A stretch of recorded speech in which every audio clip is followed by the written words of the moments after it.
कल का दिन तो मेरे लिए काफ़ी हेक्टिक रहा और मुझे ऐसा लगता है कि आज का दिन भी मेरे लिए काफ़ी हेक्टिक जाने वाला है, क्योंकि भैया मुझे आज एक और फिल्म को सिनेमा घरों में जाकर देखना है, जो कि भाई संजय दत्त की रिलीज हुई फिल्म भूतनी है, जिसको लेकर मार्केट में तो अजीब तरह का हवा उड़ा हुआ है कि भैया ये फिल्म ऐसी वैसी है। तो उस फिल्म को तो मैं देखूंगा जाकर और अपनी नज़रों से देखकर आप लोगों को ये बात बताऊंगा कि भाई ये फिल्म बनी कैसी है। लेकिन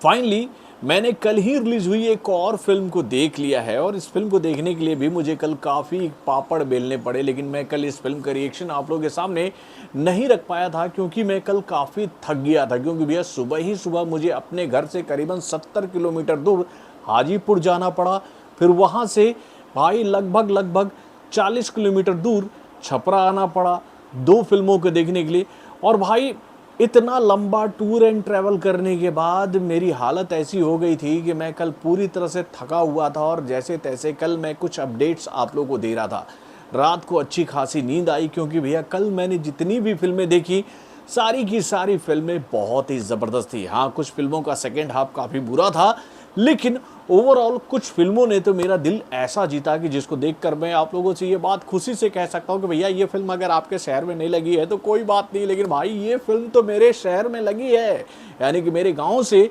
जो करीबन 30 किलोमीटर दूर शहर है जिसको हम लोग छपरा के नाम से जानते हैं, वहाँ पर भाई हिट का पार्ट 3 हिंदी में रिलीज हुई थी, और इस फिल्म को मैंने कल ही देख लिया। क्योंकि भैया इस फिल्म का ट्रेलर मुझे काफ़ी पसंद आया था, और इस फिल्म में नानी का किरदार मुझे अच्छा लग रहा था ट्रेलर में ही देखकर। तो भैया उसी दिन से मैंने मन बना लिया था कि भाई ये फिल्म जब सिनेमा घर में रिलीज होगी तो इस फिल्म को देखने में जाऊँगा, जो कि भैया कल ही रिलीज हुई है पैन इंडिया के तहत 5 लैंग्वेजों में। तो भाई कैसी है ये फिल्म, चलिए मैं आपको बताता हूँ इस फिल्म के रिएक्शन के माध्यम से। हेलो फ्रेंड्स, मैं हूं नरेंद्र और मैं आपका एक बार फिर से स्वागत करता हूं हमारे चैनल यानी कि वायरल न्यूज जंक्शन में। तो दोस्तों, इससे पहले कि मैं आप लोगों के सामने हिट के पार्ट 3 का रिएक्शन रखूँ कि भैया, उससे पहले मैं आप लोगों को एक बात तो जरूर कहना चाहूँगा कि भाई हिट का पार्ट 1 तो नो डाउट बहुत ही शानदार मूवी थी, पार्ट 2 उससे भी बेहतरीन मूवी थी। लेकिन भैया अगर मैं पार्ट 3 को लेकर ये बात आप लोगों से कहूँ ना कि भैया फिल्म की कहानी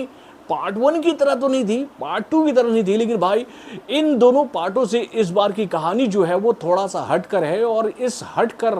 नजर आ रही इस कहानी को भाई नानी ने अपने उम्दा परफॉर्मेंस के माध्यम से भैया टॉप लेवल पर पहुंचा दिया मेरे भाई। यानी कि भैया नानी ने जो इस फिल्म में काम किया है ना, उनके काम को देखकर हम लोग ये बात कह सकते हैं कि वाकई में ये एक्टर जो है ना वो इंडियन फिल्म इंडस्ट्री का एक ऐसा एक्टर है जिसके मासूमियत पर आप मत जाना मेरे भाई। अगर वो खूंखार रोल में जब नजर आता है ना तो भाई उसका अलग ही स्वैग नजर आता है, और वो जब अपना बेहतरीन कहे तो उम्दा एक्टिंग का मुजाहरा करता है ना तो भैया बड़े बड़े कलाकार उसके सामने फीके नजर आते हैं। चाहे उसको आप इंटेंस स्टोरी वाली कहानी दे दो, या फिर कोई बेहतरीन लव स्टोरी दे दो, या फिर कोई कहे तो मसालेदार मूवी दे दो, और अगर आपको कहें कि भैया कोई ज़बरदस्त एक्शन वाली मूवी दे दो, भैया वो हर किरदार में अपने आप को ऐसे ढाल देता है कि जिसको देखकर हम लोग ये एक बात कह सकते हैं कि भाई ये कलाकार जो है वो इंडियन फिल्म इंडस्ट्री का एक बेहतरीन कहे तो उम्दा वर्सटाइल एक्टर है मेरे भाई। क्या फिल्म है बॉस।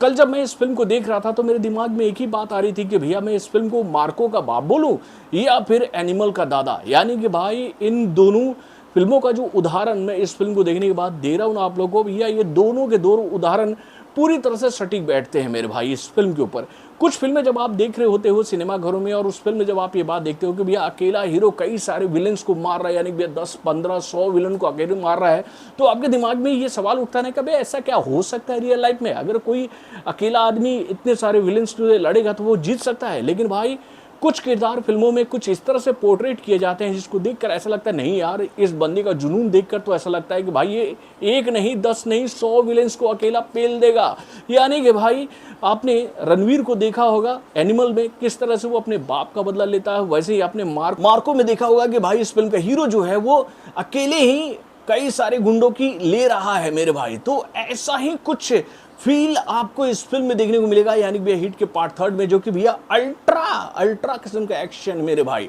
दोस्तों बहुत ही शानदार है ये फिल्म। अगर इस फिल्म की कहानी की अब लोग बात करें तो भैया इस फिल्म की कहानी कुछ मर्डर्स के इर्द गिर्द घूमती नजर आती है। यानी भैया शहर में लगातार 10 से 15 मर्डर हो चुके हैं और बहुत ही ब्रूटल मर्डर हुए हैं ये। इसमें बॉडी के कुछ पार्ट्स निकाल लिए जा रहे हैं, वो पार्ट्स लीवर, गुर्दा और या फिर कह भैया किडनी नहीं है, वो कुछ अलग ही पार्ट्स है। और ये लोग कौन है जो कि भैया ये हत्याएं कर रहे हैं, इसकी जांच करने के लिए नानी लगता है। और उसके बाद भैया वो जांच करते करते ऐसी जगह पर पहुंचता है जहां पर उसको स्पीड गेम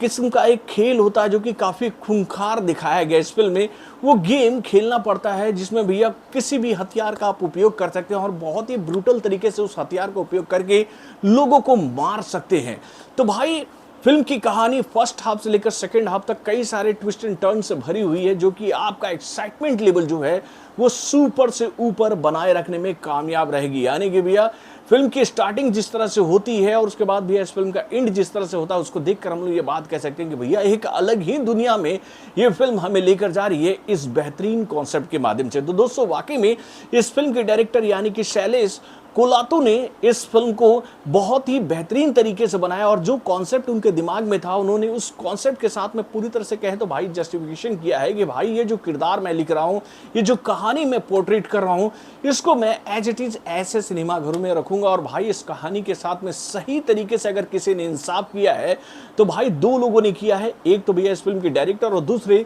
नानी ने। तो दोस्तों वाकई में मजा आ गया यार कल इस फिल्म को देखकर, और इस फिल्म ने मेरा दिल कुछ इस तरह से जीता कि भैया आप तो मुझे नानी की आने वाली अगली फिल्म का बहुत ही बेताबी से इंतजार है कि भाई ये बंदा बहुत जल्दी ही पूरे इंडियन फिल्म इंडस्ट्री पर छाने वाला है। मेरे भाई